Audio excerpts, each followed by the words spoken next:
Picture this: a looming metal door slides open, and a hush falls over the warehouse-sized garage. Rows of aging cars glint under fluorescent lights, their paint fading like echoes of past glory. Scattered cardboard boxes wait like time capsules on dusty shelves. The air is thick with nostalgia, faint traces of motor oil, cedar box liners, and decades-old upholstery. You can almost hear the echo of laughter and applause from Carson's stage, mingling with the gentle hum of engines he once cherished. This is Johnny Carson's private sanctuary, sealed since the night he died. Today, a team of archivists, historians, and TV producers crosses the threshold to uncover secrets hidden behind those garage doors. What they find inside will leave you speechless and change everything you thought you knew about the king of late night.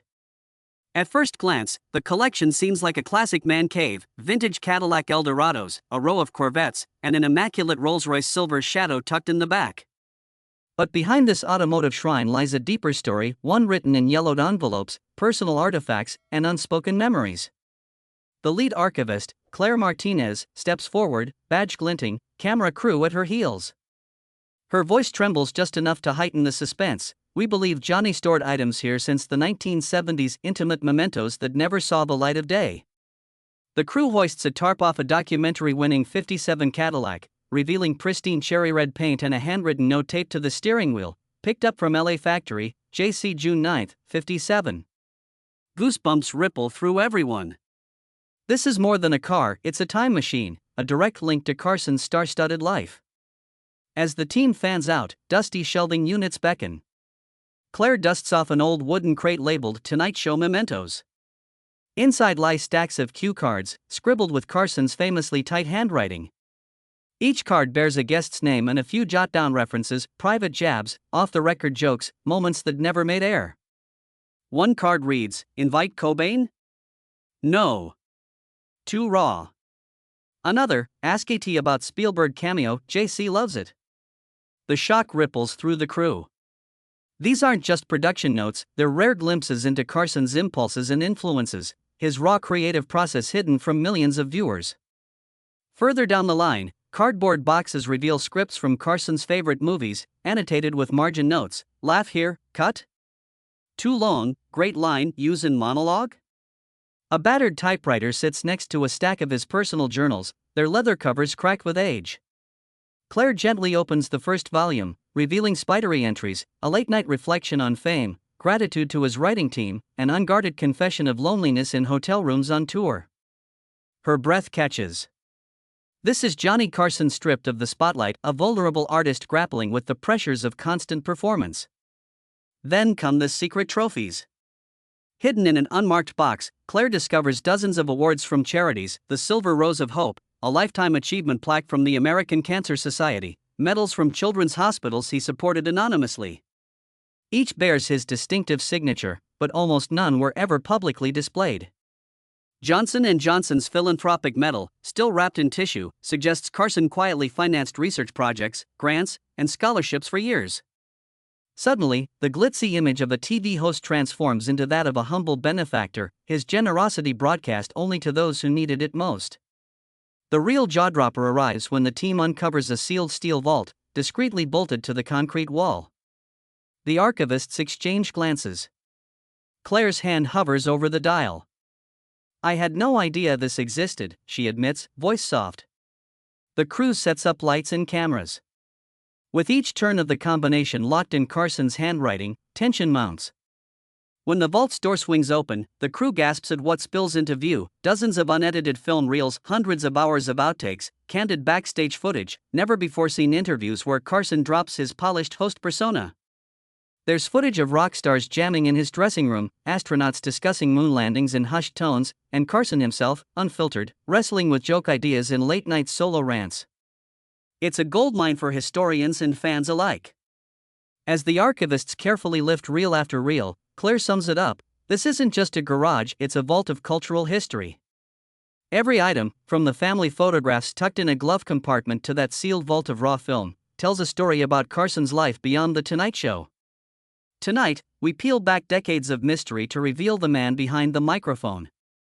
Stay with us as we catalog these treasures, decode their secrets, and discover how Johnny Carson's hidden garage will reshape our understanding of television history forever. The team moves deeper into the cavernous garage, flashlights slicing through the gloom, revealing rows of dusty shelves and unmarked crates. Claire approaches an ancient glass display case bolted to a support column, its lock rusted but still intact. She wipes away grime to expose a brass nameplate reading "Personal Archives." With careful effort, she pries the catch and swings open the door. Inside lie dozens of leather-bound binders, each stamped with dates spanning from the early 1960s through the 1990s. Her heartbeat quickens as she lifts the first binder, handwritten notes, sketches, and photographs documenting Carson's private road trips and family vacations. One photograph shows a young Johnny beside a vintage Ford Thunderbird, laughing as he holds a map marked Highway 66 Adventure. Another page contains pressed wildflowers collected at national parks, careful annotations describing the moment he picked them. This treasure trove reveals a side of Carson unknown to millions, a man who treasured simple pleasures, who found solace behind the wheel more than under the studio lights. Beyond the display case, the crew uncovers a battered wooden trunk secured with an old padlock. Producers on the team bring a portable grinder to cut it open. The lid creaks, and inside they find stacks of unmailed letters addressed to Carson, from fellow comedians, loyal fans, and even presidents. One missive from Frank Sinatra thanks Johnny for his support during a difficult tour, another from a young writer seeks advice on breaking into television. These heartfelt letters had never been screened on air or stored in archives. Each envelope bears date stamps and matching return addresses, showing Carson's commitment to responding personally to admirers. He had kept these letters tucked away, yet never discarded the warmth and sincerity they offered. As Claire sifts through the correspondence, she reads aloud excerpts that freeze the crew in rapt attention. "Your kindness saved my dream of performing," writes a small-town musician, "and you taught me more about life than any professor," confesses a Broadway hopeful. It becomes startlingly clear that Johnny Carson's generosity extended far beyond charitable grants. He nurtured aspiring artists with encouragement penned in his own hand. Nearby, a mobile cart covered in antique radio equipment catches the team's eye. Old microphones, reel-to-reel tape recorders, and soundboards gleam under layers of dust. Claire finds a rolled blueprint indicating that Carson had designed a rudimentary home recording studio to capture interviews and performances away from TV cameras. Flicking a switch, she brings one of the tape decks to life, hissing static bursts into faint conversation fragments. With skilled fingers, she threads a reel and hits play. The garage fills with the ghostly echo of late-night banter, Carson interviewing Ella Fitzgerald in a relaxed, off-air setting, her laughter soft and genuine. This private audio capture reveals his love of music and off-the-cuff dialogue, unedited and uninhibited. The crew exchanges glances as they recognize the significance, hours of candid footage demonstrating Carson's unbreakable rapport with legends who rarely showed this side publicly. These reels represent an untapped archive that promises scholars and fans new insight into late-night history. Deeper in the garage, Claire discovers a door cleverly hidden behind a stack of wooden pallets. She calls over a local locksmith who gently eases the latch. Beyond the doorway lies a compact workshop, its walls lined with glass-fronted cabinets. Inside rest meticulously organized rows of watch parts, tiny gears, springs, and balance wheels. A plaque above reads "Hobbyist's Corner." Carson had clearly experimented with horology, repairing and restoring cherished timepieces. On a workbench sit several elegant Swiss watches mid-disassembly, their faces removed and mechanisms exposed. A leather-bound notebook contains sketches and notes on chronometer calibration, dates of service, and personal reflections about the passage of time. One entry, dated March 1975, reads, "Time speeds away when you laugh. Remember to slow down." It's a poignant reminder of the host who controlled the pace of millions of evenings yet privately sought to measure each moment more carefully. As cameras flash, the crew spots a large steel cabinet marked "Special Projects." Opening it reveals an astonishing collection of rare artifacts, a pristine Mercury astronaut's glove, a piece of moon rock encased under glass, and personal gifts from NASA officials. Carson's fascination with space exploration emerges as more than casual references on his show. He had cultivated relationships with astronauts and scientists, acquiring political pins from Mercury, Gemini, and Apollo missions. A binder details secret visits to Cape Canaveral and private tours of launch facilities he arranged for close friends. These space mementos underscore his unpublicized role as a cultural bridge between television audiences and the frontiers of science. Closing out the second section of their exploration, Claire gathers the team by a single exposed bulb swinging overhead. Each of these discoveries, family scrapbooks, heartfelt letters, private audio recordings, horology experiments, and space artifacts, paints a fuller portrait of Johnny Carson's private world. No longer just a television icon, he emerges as an avid collector, compassionate correspondent, amateur engineer, and devoted friend to pioneers. The garage, once a silent repository of neglected items, now resonates with untold stories waiting to be shared. As the team prepares to catalog and transport these treasures, Claire's voice cracks with excitement. We've barely scratched the surface. And indeed, the next section promises to uncover the final room, where Carson's most guarded secret awaits, an entryway into his personal archives that will redefine his legacy forever. A narrow hallway, concealed behind the workshop, led the crew to a reinforced steel door emblazoned with a simple plaque reading "Archives." Claire's hand trembled as she dialed the combination scrawled in Carson's handwriting on a faded index card. With an audible click, the door unlatched and swung inward, revealing a room bathed in soft, amber light. The air smelled of aged paper and polished oak, a deliberate climate-controlled archive designed to preserve history. Rows of mahogany bookcases lined the walls, their shelves sagging under the weight of meticulously organized binders, journals, and boxed collections. In the center of the room stood a massive oak table, its surface strewn with stacks of lined notebooks, loose manuscripts, and classic fountain pens. Claire stepped forward, breath caught between reverence and anticipation. The first binder she opened bore the title Show Treatments, 1962 to 1972. Inside lay typed paragraphs detailing Carson's conceptual experiments for themes, guest duos, and monologue arcs, complete with margin notes in his precise cursive. Needs more bite here, skip this bit of time crunch, strong reaction from West Coast audience, keep. These treatment documents revealed how Carson didn't just read jokes, he sculpted each show's emotional journey, anticipating audience reaction at a granular level. One treatment described a tribute to NASA Family's episode, complete with contact lists for scheduling astronaut guests' children, a segment never aired but long hypothesized by historians. The revelation confirmed Carson's deeper commitment to creating meaningful television moments beyond mere entertainment. Beside the treatments lay a stack of spiral-bound notebooks labeled Monologue Drafts. Claire lifted one to reveal early versions of Carson's iconic opening lines, some strikingly different from the polished jokes that appeared on air. One draft contained a scrawl about a political scandal, censored later with white correction fluid, evidence of Carson's editorial process and sensitivity to network standards. Another notebook included several late-night meditations, personal reflections penned in the small hours, musings on fame, gratitude to writers, and reminders to call home more often. These pages offered a glimpse into Carson's solitary reflections at the intersection of public acclaim and private vulnerability. Under the table, sturdy wooden crates bore typed labels, guest correspondence, legal clearances, research files. Claire pried open the top crate, revealing folders for each Tonight Show guest.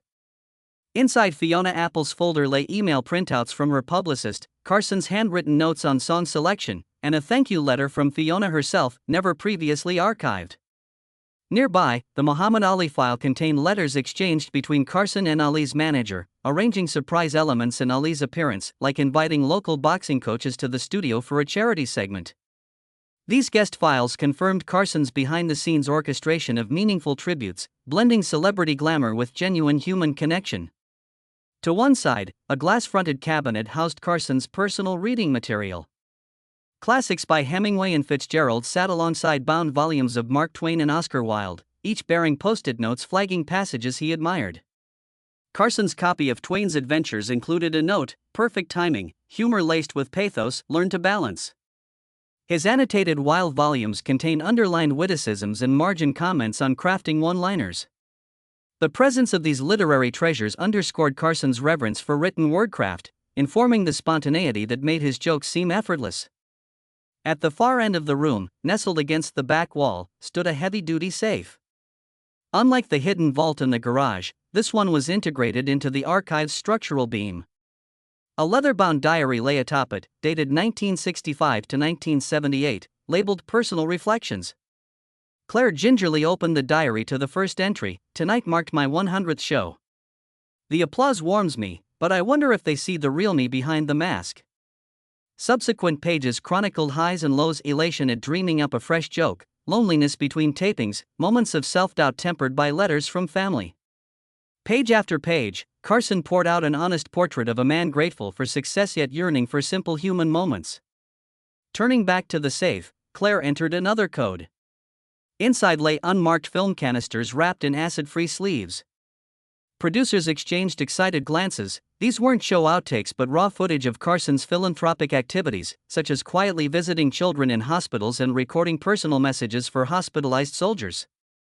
Claire lifted a canister labeled Volunteer Week 1974. Soon, the lab team would digitize these reels, revealing Carson's genuine compassion acts kept off camera but preserved here for posterity. As the crew documented each discovery, treatment binders, monologue drafts, guest files, literary archives, heartfelt diaries, and clandestine film reels, a profound sense of connection enveloped them. This hidden archive was more than a treasure trove, it was Carson's soul laid bare, meticulously catalogued behind the security of garage walls. The once private sanctuary now stood as a testament to a man whose comedic genius was matched by intellectual curiosity and deep humanity. Claire closed a leather-bound notebook and addressed her team. We've uncovered his public persona's blueprint and the private reflections that fueled it. The Tonight Show was never just a set, it was a vessel for Carson's genuine artistry. She paused, glancing around the archive room that had housed these intimate relics for decades. Now, it's up to us to share these with the world, responsibly, respectfully, and with the care they deserve. With every binder, script, and film reel packed for secure transport, the story of Johnny Carson extended beyond the television screen into a living narrative of creativity, empathy, and unspoken courage. The final section will explore how these artifacts will be preserved, presented to the public, and how Carson's hidden garage archive promises to redefine his legacy for generations to come. The preservation experts began by carefully logging each item into the archive management system, assigning unique identifiers and photographing artifacts in precise detail.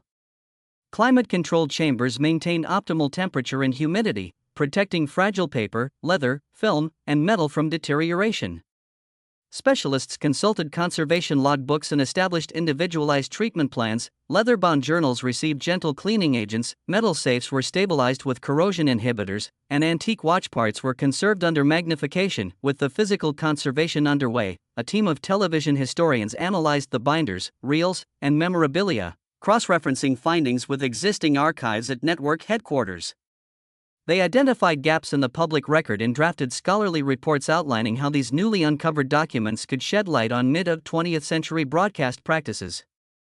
Working alongside legal advisors, they obtained necessary permissions from the Carson estate, ensuring compliance with intellectual property rights and privacy considerations for personal letters. Simultaneously, digital archivists began the monumental task of digitizing film reels and paper documents.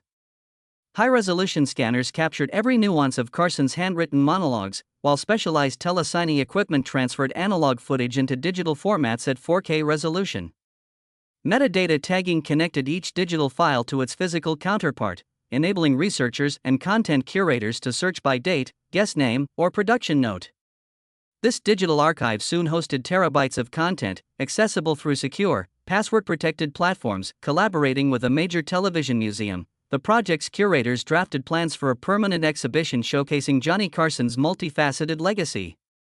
Displays would feature a cherry-red 1957 Cadillac alongside his annotated literary collections, interactive kiosks presenting select outtakes, and augmented reality experiences allowing visitors to step into his climate-controlled archive room. The exhibition narrative would guide visitors through thematic zones, creative process, private reflections, philanthropic endeavors, and technological experimentation. In addition, the Carson estate approved a traveling exhibition for museums nationwide. Modular display units were designed to adapt to diverse gallery spaces, ensuring artifact safety and storytelling continuity. Each venue would host community events, panel discussions with television scholars, and live presentations of restored footage. Branded educational packets for schools would accompany the exhibit, introducing students to media literacy, historical research, and conservation science, all inspired by Carson's personal archive. Meanwhile, documentary filmmakers partnered with producers to craft a feature-length film chronicling the garage discovery. Archival footage, expert interviews, and behind-the-scenes restoration sequences would weave into a narrative exploring Carson's unseen dimensions. The production schedule included on-camera segments with family members, historians, and former Tonight Show writers reflecting on rarely remembered anecdotes. Plans also included festival submissions to elevate Carson's legacy within cultural and academic circles. An interactive website launched parallel to these efforts, offering virtual tours of the archive room and 360-degree views of select artifacts. Online viewers could explore Carson's annotated scripts, listen to unedited audio reels, and read transcriptions of his personal diaries. A password-protected research portal granted scholars advanced access, while fans could subscribe for monthly behind-the-scenes content. The site incorporated community forums and digital annotations, allowing enthusiasts to share insights and collaborate on uncovering hidden narratives. Academic institutions seized this opportunity to bring primary source materials into journalism, media studies, and history classrooms. Professors integrated Carson's file folders into course curricula, assigning group projects to analyze script revisions or evaluate his approach to sensitive interview subjects. Conferences dedicated to television heritage soon featured panels centered on Carson's methodologies and the ethical responsibilities of archival access. Grants were awarded for further oral history projects supplementing the recovered footage. Ethical considerations guided every step of public dissemination. The Carson Estate and Curatorial Board drafted a code of access, balancing transparency with respect for privacy. Personal diary excerpts were carefully selected to avoid sensationalism, framing them within broader human themes of creativity and vulnerability. Privacy clauses protected names of individuals who had not provided explicit consent, ensuring that the exhibition honored personal dignity alongside historical significance. Fan communities responded with wide enthusiasm, mobilizing online groups devoted to late-night television history. Social media channels lit up as enthusiasts shared teasers of newly released footage, user-generated transcriptions, and archival trivia. Virtual watch parties celebrated rare behind-the-scenes moment reels, and collectors organized digital conventions dedicated to Carson's memorabilia. This grassroots engagement validated the project's interactive components, encouraging continued community-driven curation efforts. Funding for ongoing research and conservation was secured through a combination of museum sponsorships, public grants, and philanthropic donations. A dedicated endowment established by a leading cultural foundation ensured that the physical artifacts and digital archives would remain preserved and accessible for generations. These funds would support periodic re-exhibitions, technology upgrades, and collaborative research fellowships in television studies. As this phase of the project drew to a close, the preservation team conducted a final inventory check, confirming that each binder, reel, and motorcar had been documented and secured. Specialists created condition reports and treatment logs archived alongside the artifacts both physically and digitally. These meticulous records would stand as a testament to modern conservation achievements and set standards for future media heritage projects. Beyond exhibitions and digital platforms, curators envision educational workshops teaching archival skills to the next generation of conservators. Students would learn temperature mapping, digital restoration techniques, and ethical guidelines for handling private documents. By training emerging professionals, the project ensured Carson's hidden legacy would inspire both popular culture and scholarly inquiry long into the future. A companion podcast series was greenlit by a leading audio network, featuring weekly episodes that dive deep into specific finds, from a single monologue draft to behind-the-scenes gossip tucked into letters. Hosted by Claire Martinez, the series would interview conservators, historians, and even former network executives, bringing Carson's unvarnished story to audio audiences and expanding his reach across multiple media. The doors swung open to the public, unveiling in a flurry of camera flashes and hushed anticipation. Rows of artifacts, each meticulously preserved, lined the gallery walls under soft spotlights. Visitors leaned in to read Carson's personal margin notes on monologue drafts, marveled at the Mercury astronaut's glove displayed in a glass case, and smiled at the whimsical pressed wildflowers beneath Highway 66 adventure photographs. A hush fell as Claire Martinez stepped to the podium, her voice steady. "What you see here is more than memorabilia. It's an intimate portrait of a man who shaped our evenings, preserved in the very space he once called his sanctuary." Long lines formed outside the Television Museum on opening weekend. Social media lit up with tags and shares. #CarsonGarage and #HiddenArchive trended as fans posted selfies with the '57 Cadillac Eldorado and snapped photos of the diary pages that confessed, "I wonder if they see the real me behind the mask." Local news anchors circled the display cabinets, airing live segments that combined excerpts from digitized backstage footage with reactions from visitors who had grown up watching The Tonight Show. For many, seeing Johnny's handwriting, notes scrawled in tight cursive, felt like discovering a long-lost friend's voice. Meanwhile, the interactive website debuted simultaneously, offering a virtual tour that transported users through the dimly lit garage into the climate-controlled archive room. Digital visitors clicked through high-resolution scans of battle-tested cue cards and listened to unedited reels of Ella Fitzgerald's laughter captured in Carson's home studio experiments. A built-in timeline allowed historians to trace the evolution of talk show conventions from 1962 to 1992, complete with footnotes on cancelled segments and behind-the-scenes guest strategies. Comment threads filled with enthusiastic discussions as fan communities dissected the vault's contents, debating whether Carson's unpublished tribute to NASA Families segment might be reconstructed for modern television. Academic institutions swiftly incorporated the materials into curricula. Journalism professors assigned students to compare original monologue treatments with broadcast scripts, analyzing editorial decisions and network standards. Media studies courses highlighted Carson's editorial process, how he carefully redacted a politically sensitive joke or chose to shift tone midweek. History departments used the Mercury artifacts and Apollo heirlooms as springboards into Cold War cultural diplomacy, illustrating how television personalities reinforced national identity during the space race. Research papers cited Carson's Personal Reflections diary as a rare primary source on celebrity psychology, exploring the interplay between public persona and private vulnerability. Beyond the gallery, the traveling exhibition crisscrossed the country, from small-town museums to major metropolitan art centers. Each iteration adapted to its venue. In Chicago, it paired with an interactive nighttime TV then and now display. In Atlanta, it collaborated with a local university to host symposiums on archival ethics and intellectual property. In Los Angeles, it ran a concurrent film festival screening restored Tonight Show clips. Museum educators led family workshops inspired by Carson's horology station, teaching kids about gears and springs as they assembled simple clock mechanisms. The exhibition's modular design allowed every community to experience Carson's world through their own cultural lens, building local connections to a national icon. At the Carson estate, family members watched the project unfold with quiet pride. Johnny's daughter, Melissa Carson, contributed personal anecdotes at press events, recalling how her father would surprise neighborhood children with autographed cue cards and how he used to tinker with watch movements late into the night. She saw the archive as a testament to his generosity, reading letters from fans and aspiring artists that revealed the depth of his kindness. In private interviews included in the feature-length documentary, Melissa spoke of the vault as a time capsule of love, a place where her father preserved moments that never made it on camera. Industry insiders took note, too. Current late-night hosts cited Carson's archival discoveries as inspiration for new segments, combining nostalgic clips with modern commentary. Writers on flagship talk shows incorporated the spirit of Carson's thematic treatments by curating episodes around social causes and cultural milestones. Television networks explored licensing restored outtakes for anniversary specials, breathing fresh life into moments that once lived behind closed doors.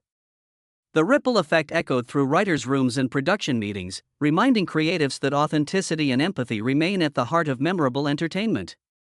Above all, the exhibition underscored Carson's human legacy.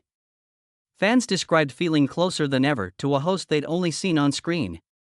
Scholars hailed the archive as a pivotal addition to media heritage, inviting conversations about stewardship of personal papers and the ethics of posthumous revelation. In quiet reflection spaces scattered between exhibits, visitors left handwritten notes sharing how Carson's candid vulnerabilities mirrored their own life experiences, loss, ambition, and the longing for genuine connection. As the first year of the Garage project drew to a close, Claire Martinez stood before a crowd of archivists, curators, and Carson enthusiasts to inaugurate a new endowment dedicated to preserving late-night television history.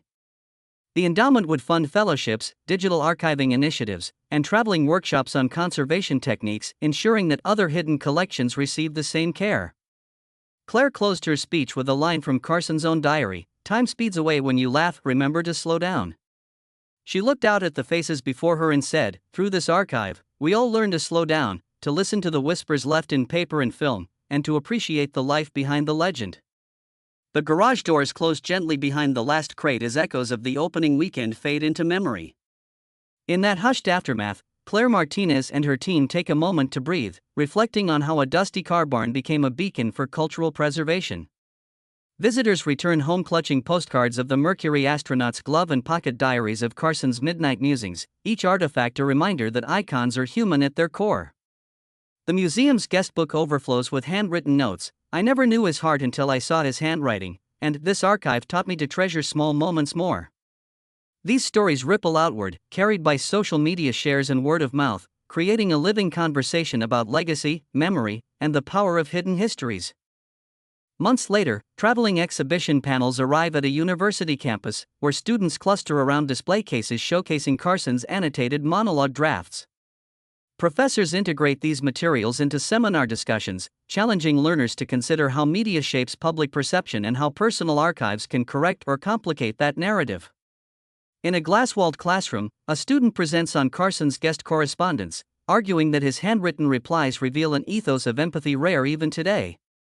The archival revelations spur research projects, doctoral theses, and creative adaptations, all stemming from the moment Johnny Carson's private world stepped into the glare of public interest. Meanwhile, documentary footage edited from the Garage Vault premieres at a film festival to critical acclaim.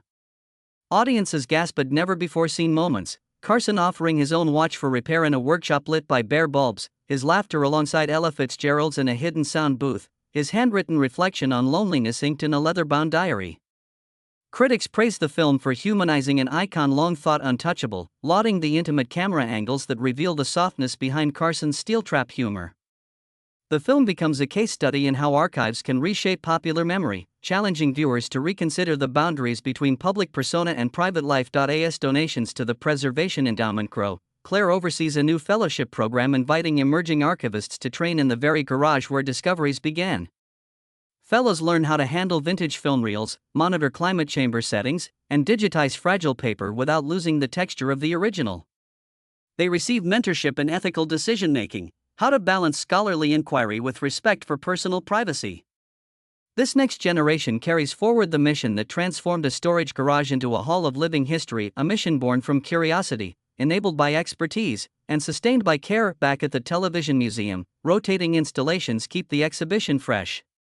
1 month spotlights Carson's horology workshop, watch parts suspended like constellations above his workshop bench. Visitors turn dials on interactive displays to understand escapement mechanisms and learn why Carson found solace in measuring seconds far from breaking news and celebrity interviews. Another month dedicates space to his philanthropic awards, shining light on his quiet generosity, plaques from children's hospitals and cancer research foundations, each displayed beside a personal relic from the vault.